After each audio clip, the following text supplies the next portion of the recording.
Hi hello എല്ലാവർക്കും മല്ലീസ് kitchen റെസിപ്പീസിലോട്ട് സ്വാഗതം.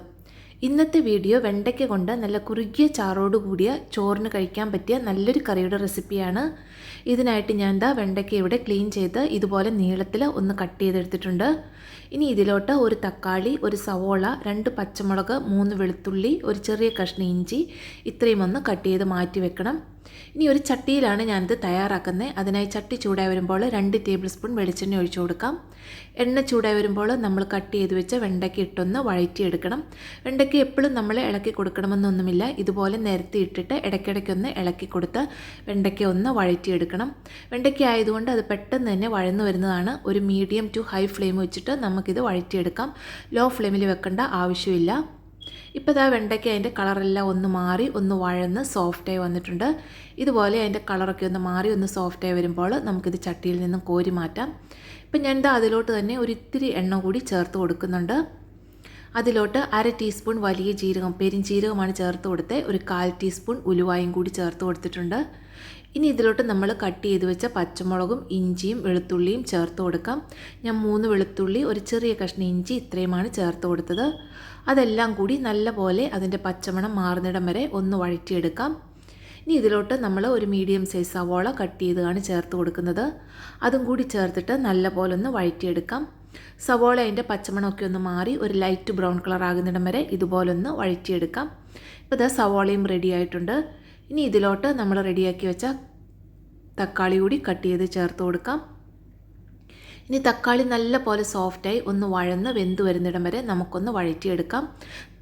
അതിലോട്ട് ഒരു ഫ്ലേവറിന് വേണ്ടി കുറച്ച് കറിവേപ്പില കൂടി ചേർത്തിട്ട് നമുക്കൊന്ന് വഴറ്റിയെടുക്കാം.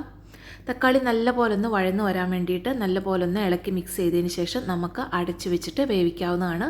അപ്പോൾ പെട്ടെന്ന് തന്നെ തക്കാളി വെന്ത് സോഫ്റ്റായി കിട്ടുന്നതാണ്. അതിന് വേണ്ടി ഞാൻ ഇവിടെ തക്കാളി അടച്ച് വെക്കുന്നുണ്ട്. ആ സമയത്ത് നമുക്കിതിലോട്ടുള്ള ഒരു അരപ്പ് തയ്യാറാക്കണം. ഇതിനായിട്ട് ഞാനിവിടെ 1 കപ്പ് തേങ്ങ എടുത്തിട്ടുണ്ട്. കാരണം നമ്മൾ ഇതിലോട്ട് കുറുക്കിൽ കിട്ടാനായിട്ട് വേറൊന്നും ചേർക്കുന്നില്ല, തേങ്ങ മാത്രമേ ചേർക്കുന്നുള്ളൂ. അതിലോട്ട് 2 ചെറിയ ഉള്ളി ചേർത്ത് കൊടുക്കുന്നുണ്ട്. ഒരു 1/2 ടീസ്പൂൺ കുരുമുളക് ചേർത്ത് കൊടുക്കുന്നുണ്ട്. ഇത് മുഴുവൻ കുരുമുളക് ഇല്ലെന്നുണ്ടെങ്കിൽ പൊടി ചേർത്ത് കൊടുത്താലും മതി. ഒരു 1/4 ടീസ്പൂൺ ചെറിയ ജീരകം കൂടി ചേർത്ത് കൊടുക്കുന്നുണ്ട്. ഇനി ഇതെല്ലാം കൂടി ആവശ്യത്തിന് വെള്ളം ഒഴിച്ച് ഒന്ന് അരച്ച് റെഡിയാക്കി വയ്ക്കാം. ആ സമയം കൊണ്ട് നമ്മുടെ തക്കാളി ഇവിടെ നല്ല പോലെ വെന്ത് സോഫ്റ്റായി വന്നിട്ടുണ്ട്. ഇതുപോലെ ഒന്ന് മിക്സ് ചെയ്യുമ്പോഴേക്കും അത് നല്ല പോലെ ഉടഞ്ഞു കിട്ടുന്നതാണ്.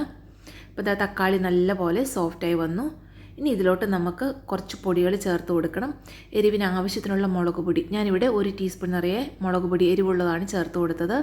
ഒരു 1/4 ടീസ്പൂൺ മഞ്ഞൾപ്പൊടി, 1 ടീസ്പൂൺ നിറയെ മല്ലിപ്പൊടി ചേർത്ത് കൊടുക്കുന്നുണ്ട്. ഇനി ഒരു 1/2 ടീസ്പൂൺ സാമ്പാർ പൊടിയാണ് ചേർത്ത് കൊടുക്കുന്നത്. ഇത് ഓപ്ഷണലാണ്, നിങ്ങളുടെ കയ്യിലുണ്ടെങ്കിൽ ചേർത്ത് കൊടുക്കാം. ആ ഒരു ടേസ്റ്റും കൂടി വരുമ്പോഴാണ് കറിക്ക് നല്ലൊരു ടേസ്റ്റ് ഉണ്ടാവുക. അതുകൊണ്ടാണ് കുറച്ച് സാമ്പാർ പൊടി മാത്രം ചേർത്ത് കൊടുത്തത്.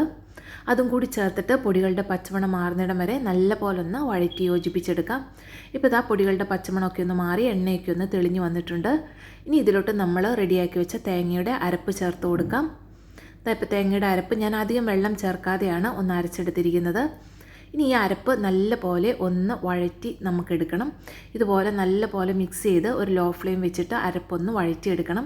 ഇതുപോലെ ആ മസാലയിൽ ഈ അരപ്പൊന്ന് വഴറ്റിയെടുക്കുമ്പോഴും കറിക്ക് ടേസ്റ്റ് കൂടുന്നതാണ്. ഇപ്പോൾ അരപ്പ് കൂടി ഒന്ന് വഴറ്റിയെടുക്കണം. അരപ്പൊന്നൊരു 2 മിനിറ്റ് വഴറ്റിയതിന് ശേഷം അതിലോട്ട് ആവശ്യത്തിനുള്ള വെള്ളം ചേർത്ത് കൊടുക്കാം. കുറച്ച് വെള്ളം ഒഴിച്ചു കൊടുത്ത് ഒന്ന് മിക്സ് ചെയ്തതിന് ശേഷം വേണം ബാക്കി വെള്ളം ചേർത്ത് കൊടുക്കാനായിട്ട്. കാരണം നമ്മൾ കുറച്ച് വെണ്ടയ്ക്ക മാത്രമേ കറിയാക്കാൻ എടുത്തിട്ടുള്ളൂ. അപ്പോൾ ഒത്തിരി അങ്ങ് വെള്ളം ചേർത്ത് കൊടുത്താൽ ഗ്രേവി ഒത്തിരി ലൂസായി പോകും. അപ്പോൾ ഒന്ന് മിക്സ് ചെയ്തതിന് ശേഷം വീണ്ടും ആവശ്യമാണെങ്കിൽ കുറച്ച് വെള്ളം കൂടി ചേർത്ത് കൊടുക്കാം. ഞാനിപ്പോൾ മൊത്തം 1 കപ്പ് വെള്ളം ചേർത്ത് കൊടുത്തിട്ടുണ്ട്. ഇനി നല്ലപോലെ ഒന്ന് ഇളക്കി മിക്സ് ചെയ്ത് കൊടുക്കാം. ഇപ്പോൾ ഗ്രേവി ആവശ്യത്തിനുള്ള ഒരു തിക്നെസ് ആയിട്ടുണ്ട്. അതിലോട്ട് നമ്മൾ വഴറ്റി മാറ്റി വെച്ച വെണ്ടയ്ക്ക ചേർത്ത് കൊടുക്കാം. ഇനി ഇതിലോട്ട് ഞാൻ ഒരു ചെറിയ കഷ്ണം പുളിയാണ് ഒന്ന് പിഴിഞ്ഞ് ചേർക്കുന്നത്. കുറച്ച് പുളി മാത്രമേ എടുത്തിട്ടുള്ളൂ. അതൊന്ന് പിഴിഞ്ഞ് ചേർത്ത് കൊടുക്കാം. പുളിയുടെ ഒരു ടേസ്റ്റ് കൂടി ഇഷ്ടമുള്ളവർ പുളി ചേർത്താൽ മതി, അല്ലെങ്കിൽ തക്കാളിയിൽ കുറച്ച് പുളി ഉണ്ടായിരിക്കും. ആവശ്യത്തിന് ഉപ്പ് ചേർത്ത് കൊടുക്കാം. 1 ടീസ്പൂൺ ഉപ്പ് ചേർത്ത് കൊടുത്തിട്ടുണ്ട്. എല്ലാം കൂടി നല്ല പോലെ ഒന്ന് മിക്സാക്കി എടുക്കാം. ആ ഉപ്പും പുളിയും എല്ലായിടത്തും ഒന്ന് ആകാൻ പാകത്തിന് 1-2 മിനിറ്റ് സമയം നമുക്കൊന്ന് മിക്സ് ചെയ്ത് കൊടുക്കാം. അതിനുശേഷം ഉപ്പും പുളിയൊക്കെ പാകമാണോ എന്നൊന്ന് ടെസ്റ്റ് ചെയ്യാം. കുറവാണെന്നുണ്ടെങ്കിൽ നമുക്ക് കൂടുതൽ ചേർക്കാവുന്നതാണ്. അതിനുശേഷം അടച്ചു വെച്ചിട്ട് ഒന്ന് തിളപ്പിച്ചെടുത്താൽ മതിയാകും. അധിക സമയം തിളപ്പിക്കേണ്ട ആവശ്യമില്ല. കാരണം നമ്മൾ ഓൾറെഡി അരപ്പും വെണ്ടയ്ക്കായും ഒക്കെ ഒന്ന് വഴറ്റിയെടുത്തതാണ്.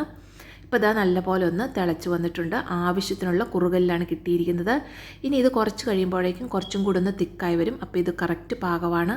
ഒന്ന് വറവലും കൂടി ചേർക്കാം. കറിവേപ്പിലയും ചെറിയ ഉള്ളിയും വറ്റൽമുളകും കൂടി വെളിച്ചെണ്ണയിലൊന്ന് കടുക് താളിച്ചതാണ്. അടച്ചു വെച്ച് ഒരു അരമണിക്കൂറിന് ശേഷം നമുക്ക് ഉപയോഗിക്കാവുന്നതാണ്. എല്ലാവരും ട്രൈ ചെയ്ത് നോക്കുക. വളരെ ടേസ്റ്റി ആയിട്ടുള്ള കറിയാണ്. വീഡിയോ ഇഷ്ടമായെങ്കിൽ ചാനൽ സബ്സ്ക്രൈബ് ചെയ്യണേ. താങ്ക്